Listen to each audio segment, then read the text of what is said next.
Hey guys, and welcome back to this channel. In this video, I'll be showing you guys how you can give somebody a skin or a bobber on Fish. Sorry about the screen glitch, it's just lag and I'm unbothered to restart my PC.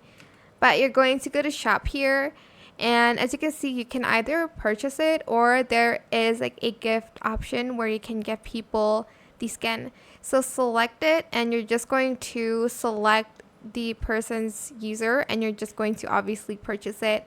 But that is how you can gift skins and boppers and Fish.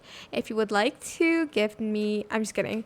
But that is it for this video. I hope it was helpful for you guys. Don't forget to like, comment, share, and also subscribe to this channel if you haven't done that already. If you have any more questions about this video, just leave it in the comment section down below.